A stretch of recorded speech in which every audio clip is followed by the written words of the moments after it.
Welcome to Unit 2 of our special section of American Federal Government for Girls State. I'm Keith Gaddy. In Unit 2, we cover 4 topics. The first is civil liberties and civil rights. The second is the courts. The third is public opinion, and the fourth is voting. In the unit on civil liberties and civil rights, we explore what are civil liberties and what are civil rights. And there is a difference. Civil liberties, they belong to you.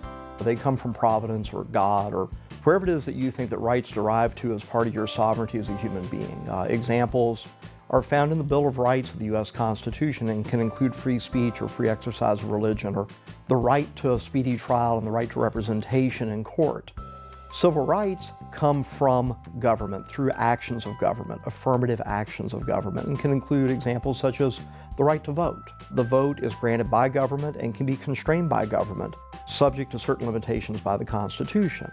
But the vote is not absolutely guaranteed to every citizen regardless of their status. Citizens in the United States are governed under 2 different court systems. Number one, they're governed under a federal court system. That includes the U.S. Supreme Court, the federal district courts, and the appellate courts.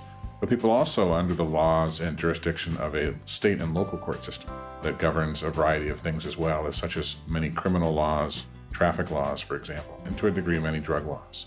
So citizens exist and operate within that dual court system. That dual court system is both a positive and a negative. It's a positive in terms of having 2 different types of courts that can protect your rights. The downside is if you're breaking the law, there are 2 different types of courts and 2 different types of jurisdictions that can come get you. We see that as a good example these days in the use of marijuana. Depending on the jurisdiction, you might be A-OK to use it. Maybe another jurisdiction you can't. In this topic, we explore public opinion. What is it, and why does it matter? Vox populi et vox deus. The voice of the people is the voice of God. That is the heart of public opinion, that in a nation of sovereign individuals, that their opinions will matter and will be translated and moderated by government in the creation of public policy. But how do we capture public opinion? What is it? Is it just opinion polling?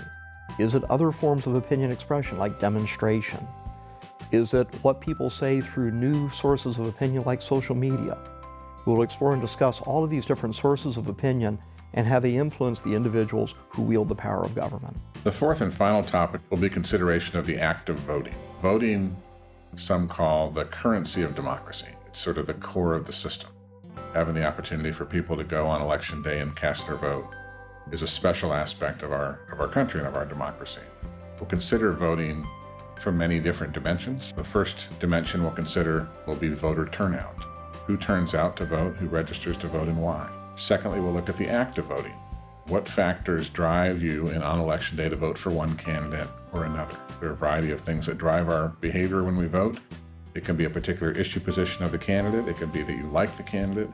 It can be the party affiliation of the candidate. There are many different factors that drive how we vote and whether we turn out to vote. And this topic will consider those. Now, the takeaway question for this unit, I think you're going to have fun with this one.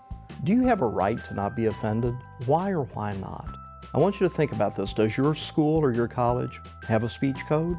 Do you think that a speech code serves to impede conversation about important subjects or controversial subjects, or does it make it easier? We want you to answer those 3 questions.